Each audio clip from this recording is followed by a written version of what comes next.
Saludos y bienvenidos a la cobertura especial de Bonita Radio, Democracia en Puerto Rico, #primarias 2020. Este programa de A la Escucha forma parte de una serie de contenidos exclusivos en los que se discutirán temas relevantes que transitan en el escenario político, social, económico y cultural del país. Justo en el momento en que los electores se disponen a ejercer su derecho al voto en las primarias del próximo domingo 9 de agosto, Bonita Radio ha pensado este ciclo de entrevistas a fondo como una apuesta a un enfoque original, pertinente, que piense los retos y la potencialidad del país. Este enfoque de alguna manera caracteriza el periodismo alternativo de Bonita Radio. A la escucha quisiera fomentar una conversación que incluya y rebase las fronteras tanto del archipiélago puertorriqueño como las fronteras de las diásporas en los Estados Unidos. Mi nombre es Juan Carlos Quintero Herencia y hoy tenemos un invitado muy querido y ya conocido por mucha de la ciberaudiencia. Pero antes de presentarlo, quisiera recortar un poco la especificidad de nuestro manejo del término democracia hoy, pero igual podemos saltarnos o escaparnos de él. Como muchos saben, cierta tradición de la filosofía política entiende democracia como un régimen, como una forma de organizar la igualdad social y política de un país, de una comunidad. Aquí voy a apretar y resumir un tema y una zona muy a lo bruto, ¿verdad? Y es muy amplia, ¿verdad? Y compleja, pero digamos que desde al menos finales de la Segunda Guerra Mundial, el término democracia se ha identificado, se ha entendido con el capitalismo liberal, y desde entonces hacer o practicar la democracia inmediatamente se asume como el ofrecimiento formal o institucional tanto de una soberanía popular y de la igualdad de los ciudadanos. Así, la, entre comillas, democracia fue identificada a un régimen de representación. Básicamente, el lema: un individuo, un ciudadano, un voto. ¿Ya? Los procesos eleccionarios serían para algunos idénticos a la experiencia democrática. Pero habría otra tradición de la práctica del pensamiento que tiene a la democracia como su horizonte, que quisiera un poco movilizar aquí hoy, ¿no? Y quiero citar al filósofo chileno Rodrigo Carmi, que dice: la democracia no sería el nombre de un régimen, sino del devenir común de todas las cosas. Para Carmi, y cito de nuevo, la democracia designa un punto de fuga de todo régimen, un afuera a la interioridad de la forma política prevalente. Por eso, antes que un régimen o un principio de gobierno, como piensa el liberalismo, la democracia sería una potencia. Fin de la cita. Bien. Hoy, de nuevo, nos visita el amigo y hermano Carlos Pavón, está aquí con nosotros. Carlos es profesor de Historia de la Universidad de Puerto Rico, pero no por mucho tiempo. Es autor de los libros Nación Postmortem, Ensayos sobre los tiempos de insoportable ambigüedad, Polémica, Política, Intelectuales y Violencia, que salió en el 2014. Editor de la colección de ensayos El pasado ya no es lo que era, la historia en tiempos de incertidumbre, y tiene en prensa un libro titulado Después del fin de la historia, ensayo sobre los tiempos presentes. ¿Cómo estás, Carlos? Muy bien, gracias por la invitación, Juan Carlos, nuevamente aquí contigo. Gracias a los radioescuchas por estar aquí presentes. Y bueno, pues aquí sí, en esta situación que se sigue acumulando. Sí. Bueno, de los desastres. Desastre y catástrofe, ¿no? Yo quiero empezar así con una pregunta abierta, o igual a ti se te ocurren otras cosas y nos podemos ir por ahí, pero eh, ¿es posible reinventarse la democracia en Puerto Rico de hoy? No que produzcamos recetas, ni que nosotros aquí de alguna manera sepamos más de política o de lo que significa política que otros, sino cómo es posible, inclusive en medio de una situación tan trágica y tan angustiante como esta de la pandemia, cómo podríamos pensar otro tipo de intervención en la red pública eh, que destituyera o ampliara eso que llamamos democracia, o realmente estoy yo pensando para mis adentros? Pregunta difícil y no sé si tengo una respuesta siquiera aproximada a ella. Sí quería hacer dos comentarios antes de entrar a ella sobre la introducción que hiciste. Una histórica, me parece interesante y es algo que ha trabajado alguna gente, pero es un tema que merecería mucho más profundidad. Cómo en el siglo XX ocurrió una inversión radical de los términos democracia y socialismo particularmente. O sea, para mí, para las primeras 3 décadas del siglo XIX y particularmente cuando Marx y Engels escriben el Manifiesto Comunista, el campo democrático en Europa era un campo identificado con la democracia radical y era un campo al que se oponía tanto a las fuerzas conservadoras como el liberalismo. El liberalismo nació y siempre fue antidemocrático en el sentido que se está hablando tu definición. Y las conquistas democráticas que se hicieron fueron arrancadas por las luchas y las revueltas, etcétera, hasta entrado el siglo XX. Esa inversión comenzó y es una reflexión que también habría que profundizar con la revolución bolchevique, con el Estado soviético, con el tránsito al totalitarismo en la Unión Soviética. Pero bueno, eso, ¿verdad? Que es interesante cómo, como tú dices, la reducción absoluta de democracia en el siglo XX a un régimen y particularmente una práctica de una vez cada 4 años.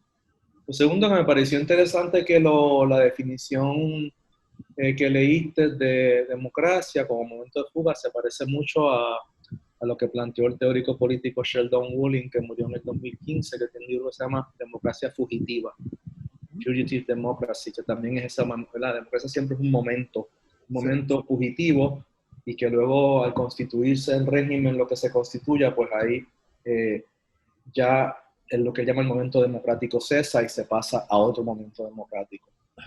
Entonces, la situación en Puerto Rico yo lo veo muy difícil. Yo no, o sea, uno no está en las de hacer prescripciones, ni qué sé yo, ni adivinar, ni pronosticar.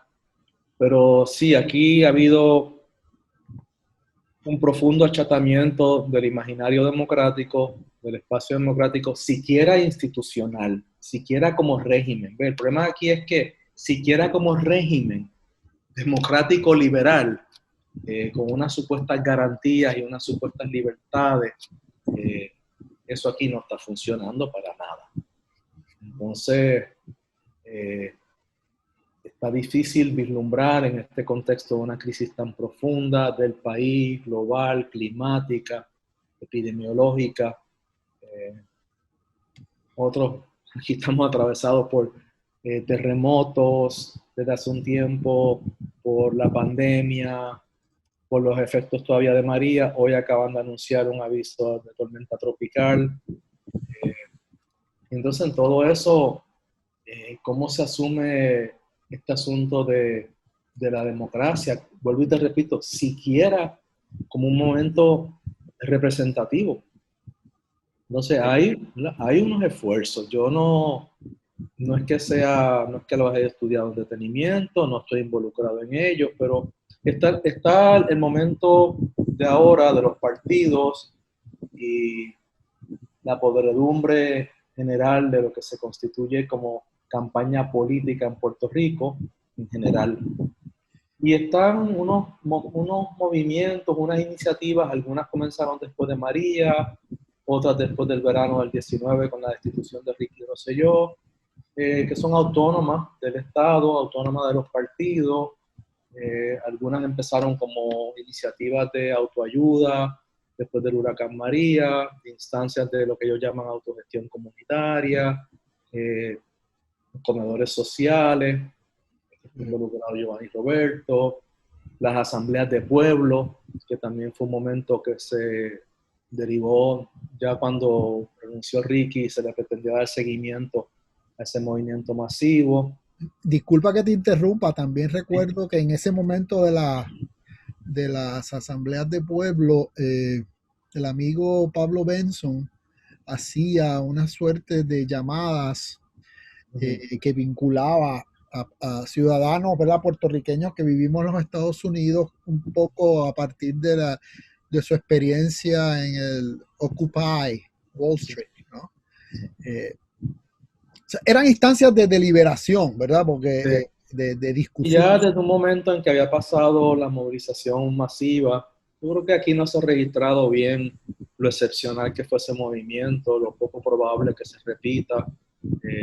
Ya este verano, claro, sobredeterminado por la pandemia, pero incluso antes de este verano, pues había un asunto de ahora vamos a provocar la renuncia de Wanda Vázquez, la gobernadora, vamos de nuevo para la calle, vamos a repetir, demostramos nuestro poder. Pero eso fue una conjunción, como suelen ser esos momentos, de muchas, muchas cosas. Aquí hay mucho debate ahora sobre quién es o sea, a quién se le atribuye haber organizado el liderato de eso, la dirección de eso, si fue algo espontáneo, si fueron las celebridades mediáticas, si fue algo que viene acumulándose de décadas de protestas y marchas y organizaciones, pero se discute poco la excepcionalidad del momento, ¿no? Como hubo una conjunción de muchas cosas que suelen ser pues bastante singulares y que no tienden a repetirse. Entonces, si tú sacas eso, ese momento de excepcionalidad fundamental, como te digo, ni hay una democracia representativa como régimen que sea fuerte, ni hay un sistema de partidos plural y diverso que sea fuerte, ni una oposición política que sea fuerte. No hay un equivalente a lo que puede haber representado Bernie Sanders con todos los problemas y defectos que pueda tener su campaña y el movimiento de Bernie Sanders en Estados Unidos. Para mí, una de las posibilidades perdidas de los últimos años, desde 2016 para acá, fue no haber hecho enlaces más fuertes y orgánicos y vincularnos más y reconocernos más en ese movimiento que estaba ocurriendo en Estados Unidos. Esa posibilidad que ahora vemos con el Black Lives Matter, etcétera, ¿no? Y volvemos entonces a que algo que ya obviamente es un tema que yo repito y repito y repito, pero no por repetir las cosas necesariamente ni son más correctas, ni son más equivocadas, ni tienen más escucha o tienen menos escucha. Y es que las posibilidades de vincularnos a movimientos como lo que estaban ocurriendo en Estados Unidos con Bernie Sanders, que por la peculiaridad nuestra, pues participamos de esas primarias, etcétera. Las posibilidades de otros movimientos autónomos, que son autónomos del Estado, etcétera, y de los partidos, demasiadas veces choca con la pared de ese contenedor que es la política del estatus en Puerto Rico. Es decir, la sobredeterminación de lo colonial entendido fundamentalmente como una cuestión jurídica. Y ahí entonces ese parteagua tiende a limitar las posibilidades de traducción política de ciertos movimientos, que comienzan muchas veces como cuestiones locales, específicas, la ceniza en Peñuela, etcétera, ¿no? Que no se desarrolle un complejo turístico en un área natural que está prístina, etcétera. Entonces yo no veo en una era donde la democracia liberal ha entrado en crisis, donde el autoritarismo está en ascenso en distintas partes del mundo, incluyendo Estados Unidos, donde lo que Enzo Traverso llama, y a mí yo comparto su caracterización, no neofascismo ni fascismo, sino posfascismo, cómo ir viendo unas fugas democráticas en Puerto Rico, que yo creo que tienen que tener traducción eventual en institucionalidad. aunque ese momento sea la negación de la fuga. Y eso es otro, y eso es otro debate, ¿verdad? Que es una cosa Exactamente. que la izquierda tampoco, o digamos el materialismo o el marxismo no ha pensado, ¿verdad? ¿Qué tipo de instituciones queremos y cómo son esas instituciones y cómo protegerlas también, que es algo crítico en el caso puertorriqueño? Entonces vemos que la política en Puerto Rico se define como la participación electoral cada 4 años, ¿verdad? Una persona, un voto, a pesar de que el régimen de partidos está bastante deslegitimizado, como toda institucionalidad en Puerto Rico, está frágil, pero vemos que en general aún ese escenario político está marcado por la sobredeterminación eh, del estatus, aunque las elecciones no son plebiscitarias, las elecciones son para elegir un gobierno que administre la crisis, ¿verdad? Y dentro de eso pues habría opciones de continuar por el camino que se va de austeridad y neoliberalismo duro o otras alternativas, pero los partidos, con excepción quizás un del movimiento Victoria Ciudadana, que podríamos hablar ahorita de ese fenómeno, pues la oposición se sigue cristalizando por la cuestión del estatus, que pone techo, para mí pone techo, sella las posibilidades de algo diferente. Entonces, por el lado de los movimientos autónomos, generalizando y de nuevo, no es que haya trabajado mucho esto, hablo de las observaciones que he hecho a través de estos años, después, particularmente después de María. Esos movimientos, pues a veces se ofrecen como la alternativa al sistema de partidos, a ese tipo de participación, a veces son complementarias, pero digamos que a veces se ven, y entonces vemos ahí un rechazo, no necesariamente unánime, pero un discurso de rechazo al Estado. Ni capital, ni Estado, aunque algunos de esos movimientos, no voy a decir mucho de esas iniciativas, están subvencionadas por las ONG y por lo que se llama el sector terciario, ¿verdad? Y entonces aquí la discusión sobre, que yo creo que la pandemia ha demostrado que es una discusión absolutamente crucial sobre qué tipo de Estado y de institucionalidad queremos y podemos tener para no solamente sobrevivir de catástrofe en catástrofe, sino reclamar algo que se pueda llamar vida. Vida, una vida un poco más plena. Y esa discusión no se está dando en Puerto Rico en general. Así que yo lo que estoy tratando de proponer es, digamos que hay un flanco, a usar la palabra de una compañera que usa mucho esta palabra, que hay un vector que tiene que ver con iniciativas locales, post María y post Destitución de Rosselló, que puede ser que los individuos participen en uno de los partidos, pero que en general se ven como autónomos de los partidos y del Estado, y con un rechazo al Estado. El Estado nos abandonó con María, el Estado es corrupto, lo demostró Rosselló y sus secuaces y otra gente, y por lo tanto, si el Estado nos abandonó, pues no necesitamos el Estado, lo podemos hacer por nuestra propia cuenta. Por ahí va un discurso. El otro es, hay que resolver el asunto del estatus y la colonia, porque esa es el alfa y el omega de todos nuestros problemas. No se puede resolver nada hasta que no se resuelva el asunto colonial. Puerto Rico tiene que ser independiente, y hasta que no sea independiente, pues nada va a ocurrir. Y por lo tanto, aunque las elecciones son para decidir muy poco ya, porque el presupuesto lo decide la Junta Fiscal, la administración en los pueblos, pues que siquiera se recoja bien la basura, que siquiera el ornato esté funcionando y se corten los pastizales, que se recojan los escombros, que se provean ciertos servicios básicos. Eso es a nivel de los municipios, donde quizás hay más posibilidades. O sea, aquí también hay un asunto de quizás habría que empezar a mirar no tanto la política central de partidos a nivel central, ni el nivel local comunitario, quizás un nivel donde habría que repensar la acción política y lo político sería a nivel de los municipios, de la acción local municipal. Obviamente harían falta toda una serie de articulaciones, pero tampoco se ha discutido algo sobre eso, pero tampoco se ha discutido mucho. Entonces, ¿qué te digo? Veo muchas calles sin salida, veo muchos tranques, ¿verdad? Porque hay distintos tipos de iniciativas con ciertas potencialidades. En un caso, el rechazo al Estado, a pensar y a refigurar qué tipo de Estado, porque porque fíjate, en la tradición, vamos a llamarla anticapitalista, desde Marx, como muy bien dijo Althusser, pero polémicamente, en Marx no hay teoría del Estado, y la tradición anticapitalista ha pasado por debate entre anarquistas y los seguidores de Marx en el siglo XIX respecto al autoritarismo y la noción de dictadura del proletariado. Después vino la experiencia soviética y los estados totalitarios.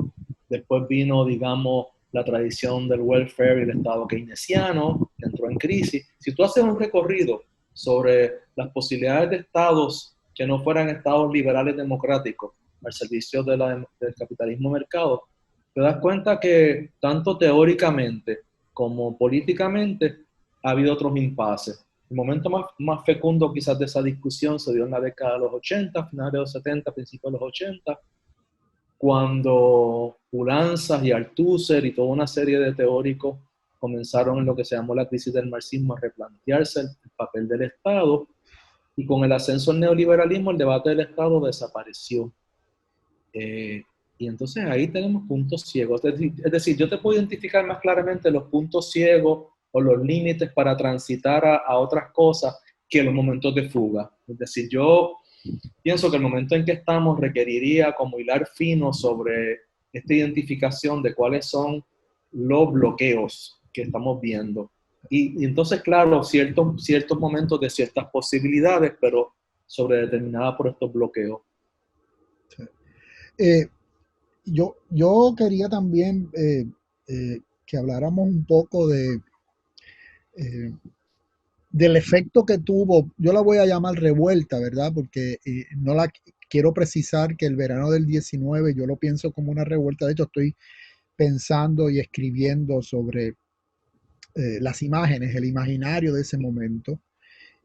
No revuelta en el sentido, ¿verdad?, de insurrección armada y de deseo de cambio institucional radical, sino como se ha estado también pensando y discutiendo en una larga lista, ¿verdad?, de pensadores, ¿verdad?, la revuelta como el despliegue de una potencia destituyente, ¿no?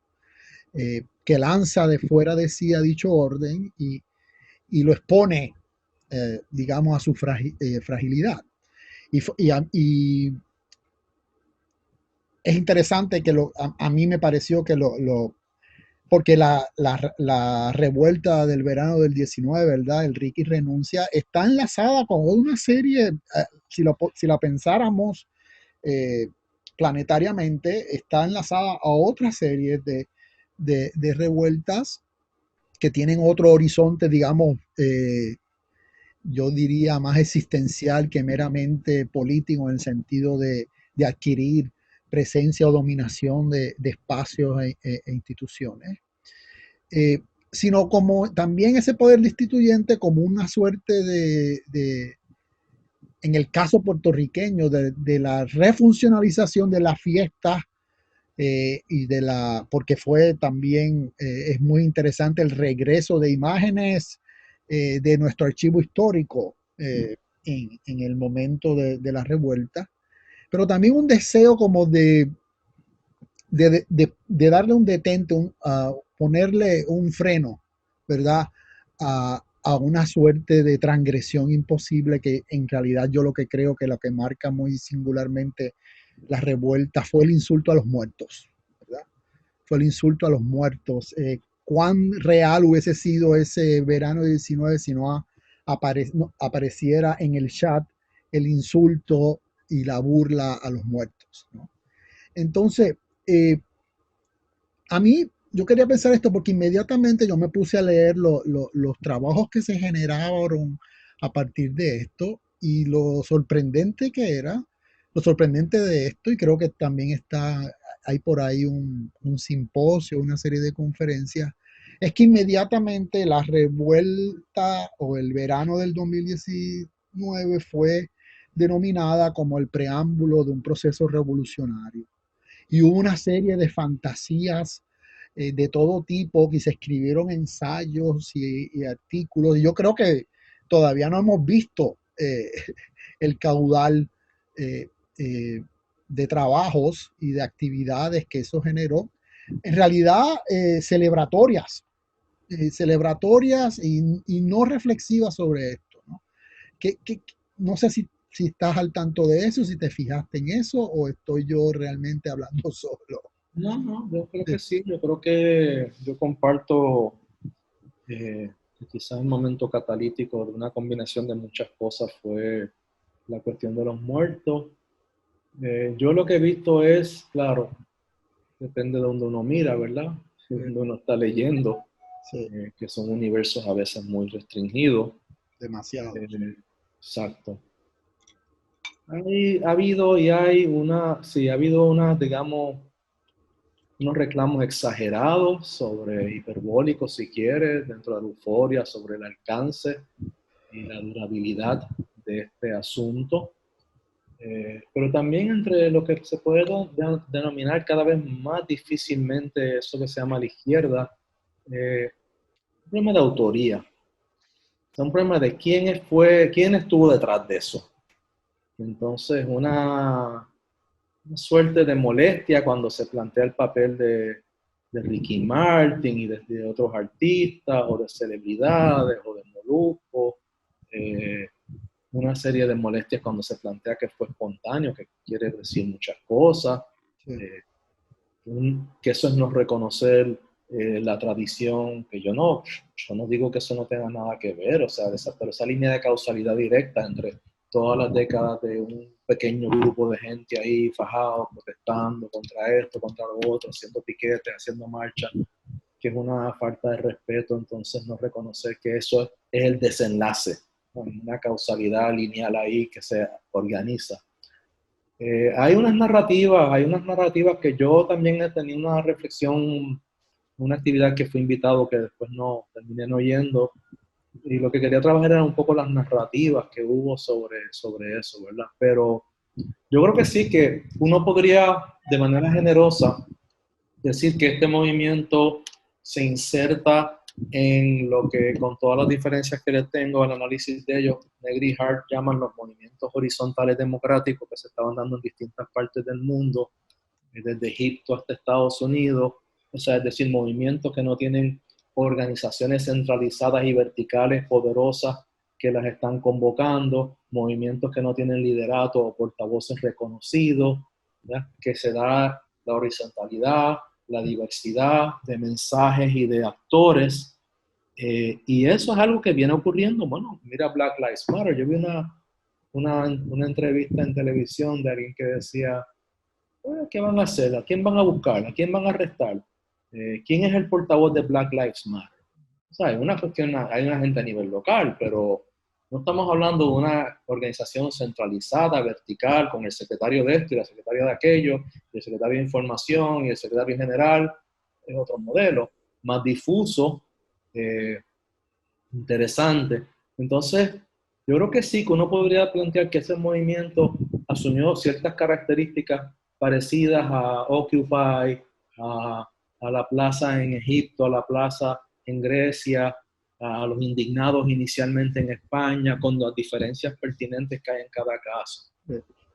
Pero calibrar sus límites también, entonces quien dirá, bueno, pero es que esta gente no quiere más que hablar de los límites, no quiere más que hablar de los bloqueos.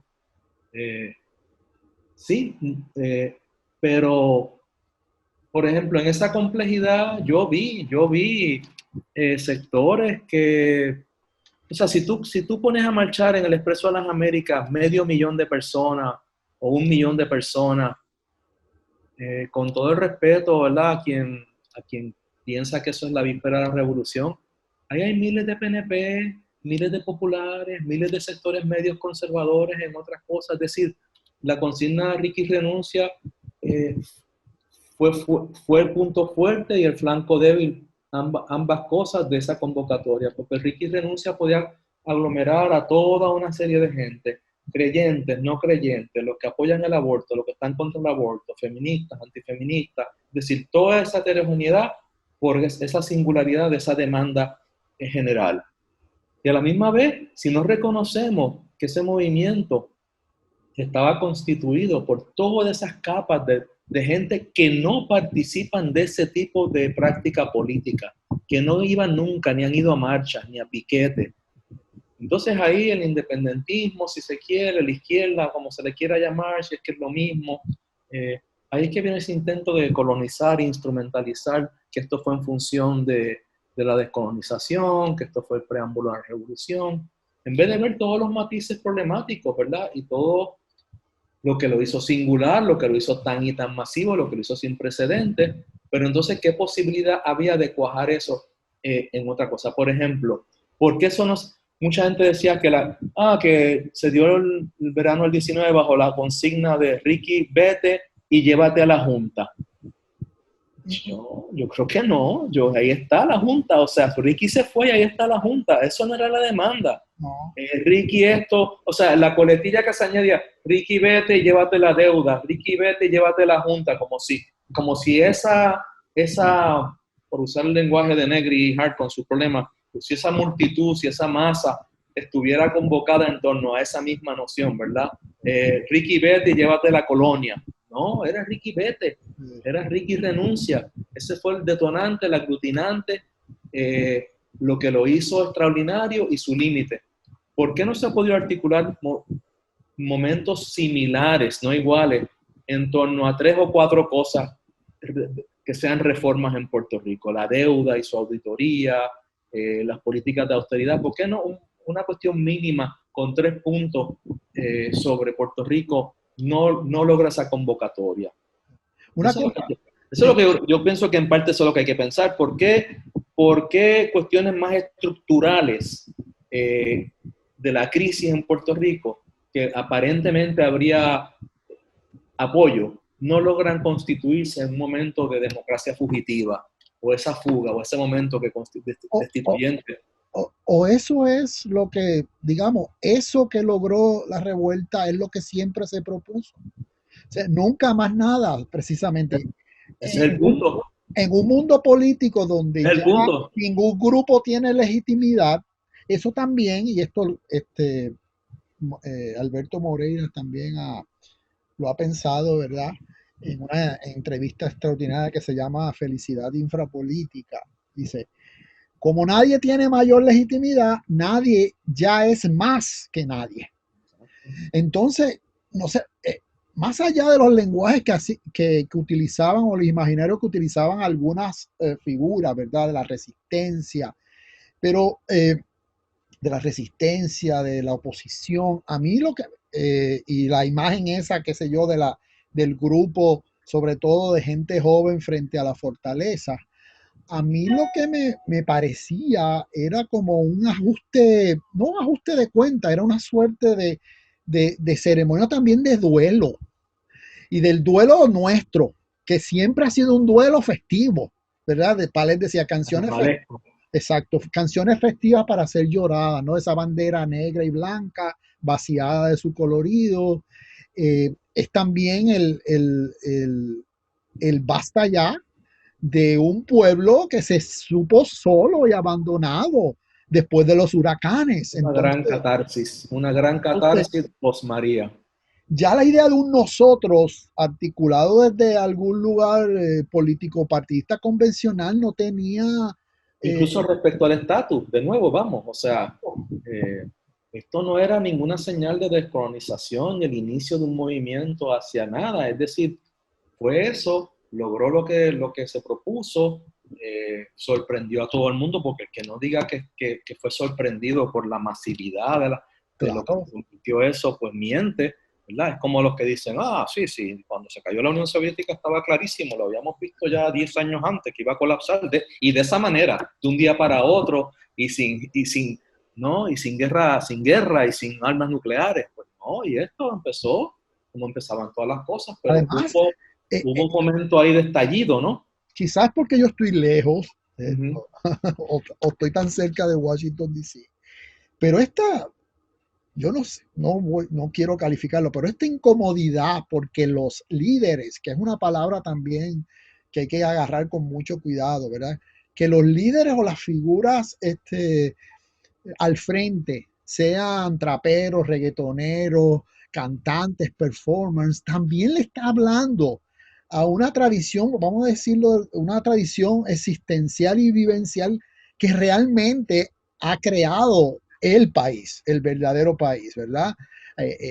Carlos Rodríguez Juliá le caían chinches, ¿verdad? Porque cuando empezaba a hablar de la cultura política, tanto de Lela como del nacionalismo, decía, nuestros verdaderos fundadores son los peloteros, los cantantes, la gente que siempre está poniendo el cuerpo, trabajando con el cuerpo y llevando a cabo performances realmente sobresalientes.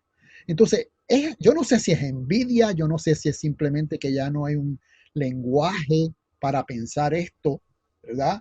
Eh, pero yo creo que esas eran inmediatas, y de hecho fueron las figuras que lo vivieron personalmente, ¿verdad? Que vivieron el chat y la experiencia como una afrenta personal a su gente, a su familia, y desde ahí fue que convocaron. Eh, entonces, yo creo que habría como que también habría como que revolver un poco cómo pensamos esto, ¿verdad? Sí, También, habría que pensar si eso, por ejemplo, en términos más tradicionales, si tú quieres, alteró la correlación de fuerzas políticas en Puerto Rico. O por sea, eso, a mí, yo no estoy claro para nada que eso haya ocurrido. O sea, yo todavía, ¿tú crees que el verano va a tener algún efecto en las próximas elecciones? mira, es una Yo sé que incógnita. es medio Yo, pregunta. hasta hace una semana yo estaba convencido de que el PNP revalidaba, fuera con Pierluisi, fuera con Wanda Vázquez, porque sigue siendo el partido de mayor apoyo en Puerto Rico. Eso es algo que la gente, ¿verdad?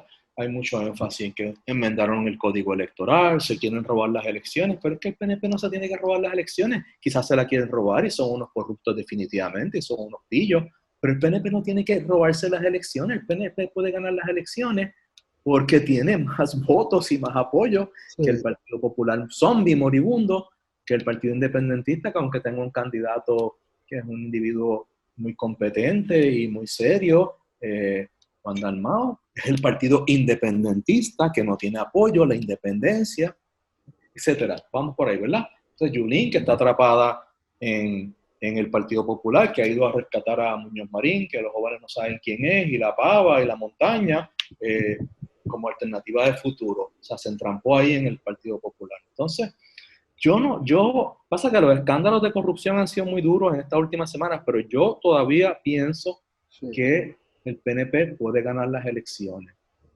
y que no está liquidado.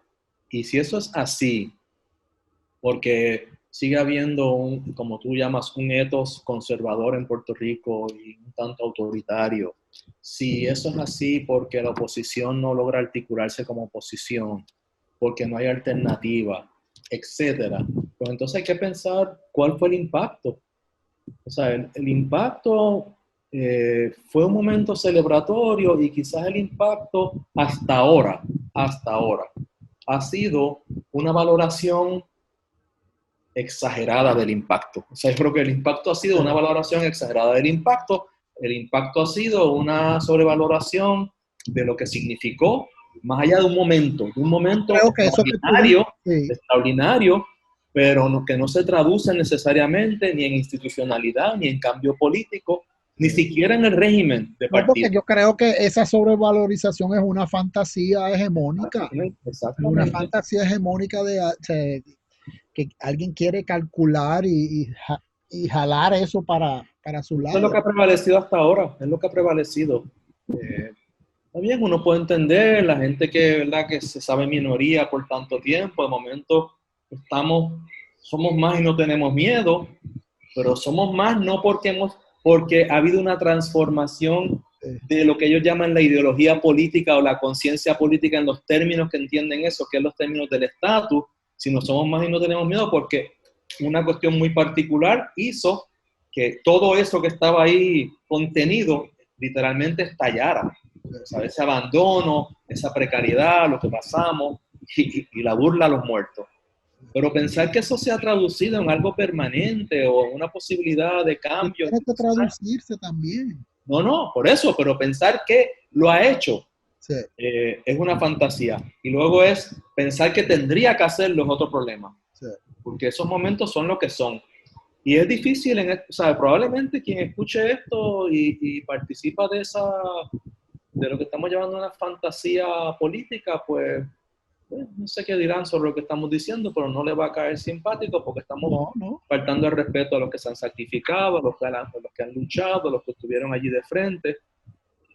Pero la revuelta del verano fue interesante porque fue una lógica no sacrificial la que se está tratando de imponer ahora una narrativa que vuelve a lo sacrificial y a la conciencia y a la descolonización. Es decir, por sobre la experiencia, ahora en la reconstrucción retrospectiva que se quiere armar, esa es la narrativa que se está tratando de armar, por lo menos desde eso que se llama, sería bueno, ¿verdad?, que alguien pudiera investigar, identificar gente que nunca había estado en una manifestación, gente que nunca que veía a la gente que protestaba y quizás los criticaba, decir, ¿y usted qué siente de todo esto? ¿Qué significó para usted?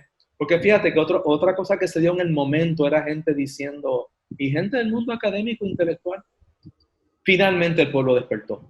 Hemos estado ahí como la gotita y los llevamos. Aquí está, los trajimos. Siempre cuando gane el PNP o gane Batia, tú sabes que son las dos alternativas. ¿Tú crees que Victoria Ciudadana no? No sé, es un fenómeno interesante. Yo creo que desafortunadamente le han dado duro por muchos flancos, desde la misoginia contra Lúgaro, que no es solo contra ella, sí. En cierto sentido, claramente contra Yulín, incluso contra Wanda Vázquez. Que no es una fuerza mínima. La misoginia y el macharranismo en Puerto Rico que ella es una puta, que ella es una mafutera, que ella es atea. Entonces, desde la izquierda, el purismo de que ella dijo tal cosa en el 2016, que tuvo contratos. Mira, si en el 2016 yo vi los debates y Lúgaro dijo cosas que eran inconsistentes y dijo que se podía privatizar quizás esto o lo otro, pero se ha movido. Y yo creo que, y esto le va a molestar a mucha gente, yo creo que lo único interesante en ese terreno político partidista que está pasando en Puerto Rico es el movimiento Victoria Ciudadana. Porque a diferencia del Partido del Pueblo Trabajador, han podido traducir en un discurso político creíble el que ellos no son independentistas y ellos no apoyan ninguna alternativa de estatus, sino que ellos están por un programa, digamos, mínimo, y que todo el mundo es bienvenido a ese partido de diferentes ideologías, aunque la mayoría no sean estadistas ni se identifiquen. Es decir, han podido echar para el lado. No sé si viste el anuncio de Manuel Natal, que yo quisiera y ojalá ganara la alcaldía, que creo que sí es una posibilidad que Manuel Natal gane la alcaldía de San Juan. Un anuncio muy bueno. Y al final dice, ¿verdad? Donde tengamos un San Juan, y da varias características, la última que dice, donde tengamos un San Juan que no sea ni la preferencia de partido ni la preferencia de estatus la que mande, sino la gente. Ese discurso ha calado. Ellos han podido llegar a sectores más allá del independentismo tradicional. Y entonces tú ves que desde el independentismo la atacan, el PNP la ataca, los populares la atacan, porque es el wild card, ¿verdad? Es el wild card. Pero han hecho cosas interesantes. Tú puedes decir que es un gimmick, pero esto de decir, estos son los criterios para el secretario de Justicia, estos son los criterios para el secretario de Vivienda, no sabes si sabes que ellos tienen ellos están poniendo... yo he estado siguiendo y me he metido en algunos de los live. Tienen a la gente que sometan candidatos para el gabinete con una forma deliberativa de participar en eso. Están yendo, es interesante porque... a las plazas públicas. Eso, combinan, son muy eficaces, y eso es una crítica que le hacen a Lúgaro, que es demasiado, o sea, media hungry, y que usa demasiado bien los medios contemporáneos. De la misma vez están yendo a una tradición política abandonada, será por la pandemia o lo que fuera, pero plaza a plaza, a hablar con los que aparezcan, a contestar preguntas. Entonces tienes una cantidad de candidatos interesantes porque vienen de distintas tradiciones. Mira, a mí yo me meto en los live, yo me pongo a escuchar las declaraciones y es muy interesante ver, tú sabes, esos comentarios que salen en los chats que van desde el insulto y la degradación misógino y racial. Y siempre es un discurso paranoico y de sospecha. Es un discurso ya verán, esta es otra buscona más, etcétera, etcétera. Digamos, a mí no me interesa fungir como pitonizo de estas situaciones, pero en el discurso, el enfoque son fundamentalmente dos cosas: las condiciones existenciales de la sociedad puertorriqueña y la corrupción del aparato estatal y gubernamental que está postrado, tú sabes. Eso de por sí es importante, ¿verdad? Y fundamental es, digo, estos son impresiones, pero uno lo ve en los comentarios, que su mensaje está siendo escuchado por sectores que tradicionalmente no escucharían eso dicho por el Partido Independentista, digamos. Porque fíjate, gente que desde la izquierda dice, no, hay que votar por Juan Dalmau, porque Juan Dalmau es el candidato de mayor competencia, es decir, es la persona mejor preparado. Bueno, puede ser que lo sea, pero eso no es la única característica para votar por un candidato. ¿Qué tal si cuando uno mira las diferencias programáticas entre el PIB y Victoria Ciudadana en esto de la austeridad, en esto de la corrupción y todo? ¿Cuál es la diferencia? No hay ninguna diferencia fundamental entre el PIB y Victoria Ciudadana, y la diferencia es que el PIB tiene como objetivo fundamental y primordial la independencia de Puerto Rico. Sí. Y van a las elecciones con carácter plebiscitario. Victoria Ciudadana ha decidido, no es que el estatus no esté en issue, no es que eso no hay que resolverlo, eso es un track paralelo. Sí. Y tienen una proposición de autodeterminación, pero vamos a bregar con estos asuntos. Entonces yo creo que es un experimento interesante, están haciendo cosas interesantes, y es, de nuevo, lo lamento con quien se ofenda, la oposición política más efectiva en Puerto Rico son ellos. Sí. Son ellos, porque Yulín desapareció hasta los otros días. Y nos guste o no, están haciendo otra cosa. Están haciendo otra cosa, que funcione, resulte, y que la Lúgaro de alguna manera le dé la espalda a su elocuencia y a su belleza mediática es un disparate. No. Vamos a hablar es que esto no es un asunto moral. No, pero y además es más que ella, ¿verdad? O sea, hay un equipo interesante de gente haciendo cosas a nivel local. Y sí, yo creo que es lo único interesante que está ocurriendo en el terreno electoral. Y yo espero que Natal pueda ser electo alcalde de San Juan, porque eso sí sería un game changer en Puerto Rico. La elección de Natal a alcalde de San Juan.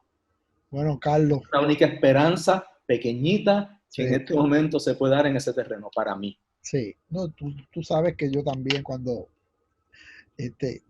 siento esperanza me da un poquito de ansiedad. Porque es pero mira, estamos ya, esto se acabó, ha pasado rapidísimo.